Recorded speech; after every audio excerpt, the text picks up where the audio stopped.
The moment my boss told me my contributions no longer mattered, he was already sliding a resignation letter across the table. "At your age," he said calmly, not looking at me, "your contributions to this company are insignificant. I am Agnes Walker. I was 49 years old that afternoon, and I had worked there for 22 years. He pushed the paper closer with one finger. "Sign it." I glanced down. My name was already typed, my title, my start date, my end date, set for that same day. One paragraph to erase a career that had taken most of my adult life to build. I waited for someone to say something else, to soften it, to explain. No one did. The other executive cleared his throat. "This is the cleanest way forward. No hard feelings." I looked back at my boss. "So that's it." He nodded once. "This is just business." I felt something go very still inside me. Not anger, not panic, just clarity. "Okay," I said. Both of them blinked. The room shifted. They had expected resistance, maybe tears, maybe bargaining. "Good," my boss said quickly. "Just sign there." "I will," I replied, standing. "But I'll write my own letter." He frowned. "There's no need for that. There is for me." I walked out with the unsigned letter still sitting on the table between them. That night, at my kitchen table, I opened my laptop and typed one sentence. I read it slowly. I adjusted one phrase. Then I made that phrase bold. I printed it, signed it, sent it to Human Resources before midnight. The next morning, my phone rang. "Agnes Walker," a man asked. "This is corporate legal. We need to talk about your resignation." His voice was controlled, but tight. "Specifically," he added after a pause, "the bolded language you used?" I closed my eyes and leaned back in my chair. "The story you are about to hear is a fictional narrative created by the writing team at Her Revenge, while inspired by real workplace dynamics and emotional truths. All characters, companies, and events are imagined. Each story is crafted to explore dignity, self-respect, and the quiet power of knowing your worth." I did not answer him right away. I looked at the letter I had written, still lying on my table, and realized something they had not yet understood. I had not resigned the way they thought I had. How does someone give their adult life to a company that no longer sees them? "I started here right out of college," I told the lawyer later, when he asked for context. "Back when we still answered our own phones." His pen paused. "How long ago was that? 22 years. There was a brief silence on the line. Not the awkward kind, the recalculating kind. Back then, the company didn't even have a legal department. When something went wrong, people came to my desk. "Agnes, do you remember how we handled this last time, Agnes? Do we still have that vendor contract, Agnes? Can you fix this before the board finds out I fixed it?" Every time. When the first merger happened, a senior manager pulled me aside. "Just keep your head down," he said. "You're the glue. They won't touch you." When the downturn hit, another one said, "You're safe. You know how everything works." Even my boss used to joke about it. "If Agnes ever leaves, we're done," he'd say in meetings, smiling like it was a compliment. I believed them. That was my mistake. I wasn't flashy. I didn't posture. I didn't chase titles. I showed up early, stayed late, and made sure problems never reached the people who hated surprises. "You don't need to worry," Human Resources told me once, after a reorganization. "You're essential." It turned out, had an expiration date. The year the new leadership came in, the tone shifted. Not openly, quietly. "You've been here a long time," one of them said during a review. "Yes," I replied. "That can be limiting. I see it as experience." He smiled without agreeing. When the resignation letter appeared on that table, it wasn't sudden. It was the end of a long decision they thought I'd accept without resistance. They thought loyalty made me soft. They thought history made me obedient. They thought I would leave quietly, grateful for the years they allowed me to stay. They were wrong, and the next conversation would make that clear. Why do the most personal betrayals always come wrapped in polite language? "We want to talk about the future," my boss said, folding his hands like this was a favor. "The company is evolving." I nodded once. "It always is." The man from corporate cleared his throat. "We're prioritizing adaptability. Future alignment with what I asked." He smiled. "With where the market is going." My boss leaned in slightly. "At this stage of your career, Agnes, it's reasonable to acknowledge that some roles plateau." I didn't respond right away. I let the word sit there. "Plateau," I repeated. You mean age? That's not what I said. He replied quickly. This isn't personal. It feels very specific, I said. The corporate executive jumped in. You've had an incredible run here. Truly. But we need people who can keep up with new frameworks. New energy, I said. Is that what you're calling it now? My boss exhaled, already impatient. We're trying to handle this respectfully. He reached into his folder and slid the letter across the table. Here's the path forward. He said, a resignation, clean, dignified. I looked down at the page. My name, my title, the words already chosen for me. You wrote this before we talked, I said. There was a pause. Too long. We anticipated possibilities, the corporate executive said. So the decision was made. I replied, this meeting is just the delivery. My boss didn't deny it. We didn't think you'd want to fight this. I wasn't aware I was in a fight, I said. He softened his voice. The way people do when they think they're being kind. This way? You leave on your terms. I tapped the paper once. These aren't my terms, he shrugged. They're reasonable. I looked from one face to the other and understood something clearly. This wasn't a conversation. It was a conclusion they expected me to accept. What happens when you refuse to leave the way they want you to? I didn't sign it. I told her as soon as she picked up. Patricia Hale didn't rush me. Tell me exactly what they said. They said it wasn't personal. They said adaptability. They said future alignment. I paused. Then they handed me a resignation letter with my name already on it. And you walked out, she said. I told them I'd write my own. Good, Patricia replied. That matters. I'm not trying to sue anyone, I said quickly. I just don't want to be erased. I understand, she said. Protection first, not war. She asked me to read their letter out loud. I did. When I finished, there was a short, careful silence. That document releases them, she said, cleanly. So if I sign it, I disappear. Yes. I stared at the screen. Then I won't. Patricia didn't celebrate. Writing your own resignation is allowed, she said. But words carry weight. We need to be precise. I don't want anything dramatic, I said. I just want the truth on paper. The truth can be expensive, she replied. She dictated slowly while I typed. One sentence, clear, narrow. Then she stopped. There's one more thing, she said, a safeguard. I waited, a condition, she continued. Your resignation becomes effective only after certain obligations are met. Is that enforceable? It's defensible, she said, not guaranteed. So this could blow back on me. Yes. I leaned back in my chair. What's the worst case? They challenge it. They delay. They pressure you to back down. And best case, they realize you didn't resign the way they thought you did. I highlighted the final phrase and made it bold. Patricia's voice softened. Once you send this, they will read it however they want. What matters is how it reads when it's questioned. I can live with that, I said. Then send it, she replied. And don't explain it to anyone. I sent the letter before midnight and closed my laptop. I slept less than 3 hours, knowing there was no way to take it back now. What's more unsettling than being fired? Being ignored. I sent the resignation at 8:47 that morning. By 9:30, nothing. By noon, still nothing. At 2 o'clock, I checked my inbox again. No confirmation, no acknowledgement. Not even the automated response human resources usually sent within minutes. I called Patricia. They haven't replied. How long has it been? She asked. Half a day. That's not accidental, she said. It's a choice. A choice to do what? To wait you out. I stared at my phone. So what do I do? Nothing, she said. You already did the hard part. At 4:15, my former supervisor texted me. Did you leave already? I typed. Erased, typed again. I submitted my resignation. A minute passed. Oh, he wrote, okay, no follow-up, no thank you, no goodbye. That night, I called Human Resources directly. This is Agnes Walker. I said when someone answered, I submitted a resignation this morning. I'm calling to confirm receipt. There was a pause. Papers shifting. Yes, the woman said carefully. We received it, so I'm officially separated. I asked. Another pause. Longer this time. We're reviewing the document, reviewing it for what I asked. That's all I can say right now. Am I still employed? I can't answer that. The line went dead a few seconds later.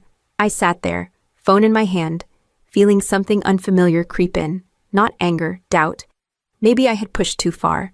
Maybe I had misread the moment. Maybe they would simply refuse to engage until I backed down. I opened my sent email and reread the letter. The bolded phrase stared back at me, unblinking. I called Patricia again. What if they pretend this never happened? They can't, she said. Silence doesn't erase a record, but it can make someone panic.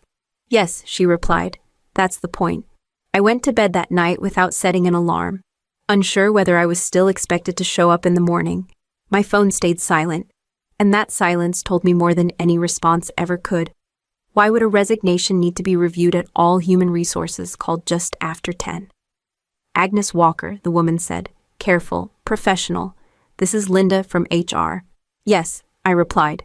We received your resignation. I know, I said. I'm calling to understand its status. There was a pause. I could hear her breathing, steady but measured. At this time, the document is under review. Review for what purpose, I asked. To ensure clarity. Clarity about whether I resigned. Another pause. About the terms, I leaned back in my chair. So I'm not separated. We haven't processed a separation yet. Am I still on payroll? That's not something I can confirm right now. I let the silence stretch this time. Linda, I said, keeping my voice even. Yesterday I was told to resign or be terminated. I submitted a resignation. You're now telling me no action has been taken. We're being cautious, she said. That's all. Cautious for whose benefit I can't discuss internal considerations. So who can I ask? She hesitated. Legal will be reaching out. That was the first time anyone had said it out loud. Did I do something wrong? I asked. No, she said quickly. Too quickly. This isn't disciplinary. Then what is it? She lowered her voice. Your language is specific. Specific isn't unclear. I said, no, she agreed. It isn't. The call ended without resolution, without instruction, without certainty. I called Patricia immediately. They're reviewing it. I expected that. She said, they won't say whether I still work there. That means they don't know how to categorize you. Is that bad for them? She replied. I stared at my inbox, empty, except for routine system notifications that hadn't been shut off yet. By the end of the day, my access still worked, my email still refreshed, my employee profile was still active. Whatever they thought they had forced me to do, they hadn't closed the door the way they planned. And they knew it. What kind of resignation makes a corporate lawyer nervous? My name is Mark Ellison, the man said. I represent the company. I didn't respond right away. I'm calling about your resignation, he continued. Specifically. The bolded language in your letter. Yes, I said. What about it? There was a pause, brief but deliberate. Can you explain what you intended by that phrasing? I meant exactly what it says, I replied. My resignation becomes effective upon the fulfillment of certain obligations. That's not how resignations typically work, he said. I didn't ask how they typically work. His tone sharpened. Ms. Walker, resignations are generally unconditional. Generally, I repeated. Not always. You were asked to resign, he said. You agreed. I agreed to resign on my terms, I said. And I put those terms in writing. That language creates ambiguity, he said. It creates conditions, I replied. There's a difference. He exhaled slowly. Our position is that your resignation was accepted. Accepted without response, I said. Without confirmation, without processing. That doesn't negate intent. It does when intent is conditional, I said. That's why the condition is there. There was a longer silence now, not confusion, calculation. You understand this could be challenged, he said. I understand, I replied. That's why I was precise. You're aware this could delay matters significantly. I'm not in a rush, I said. His voice cooled. We could argue that this was a voluntary separation. You could, I said. And I could argue it wasn't. And you believe you'd prevail. I believe you wouldn't be calling if you were confident. Another pause. Papers shifting. Someone speaking quietly in the background, just out of range. This is not how we prefer to handle exits, he said finally.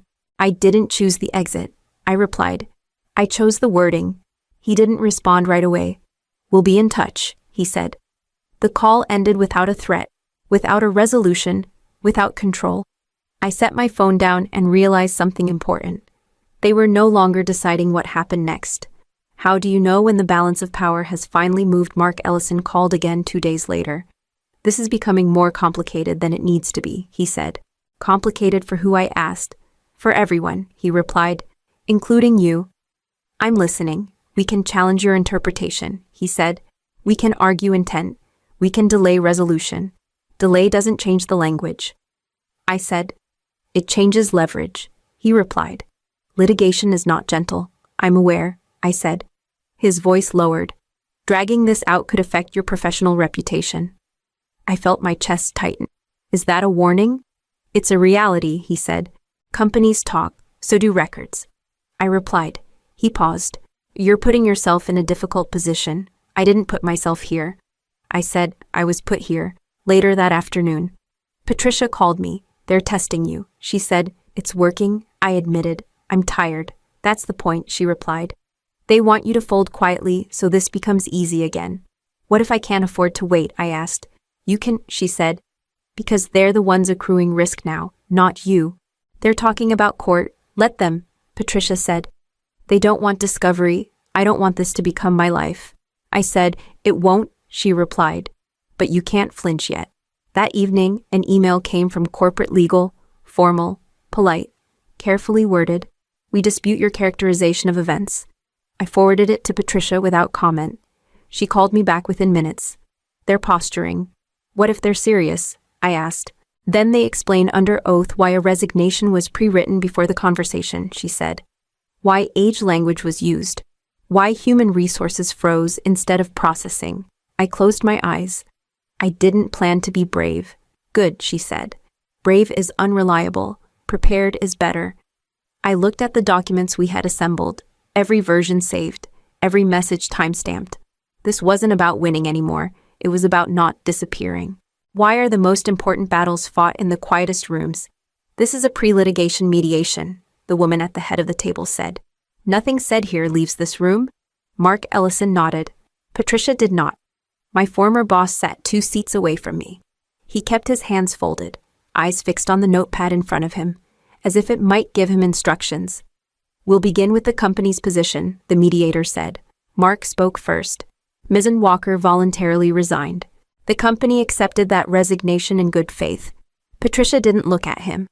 The resignation was presented after an ultimatum, she said. Resign or be terminated. That matters. It was an option, Mark replied. Not coercion. I spoke then, my voice steady. The letter was written before the meeting. My boss shifted. There is documentation, Patricia added, sliding a folder forward. Time-stamped. Prepared in advance. Mark glanced at it, but didn't open it. Preparation doesn't equal pressure. The mediator raised a hand. There's also a compliance concern, she said, turning a page.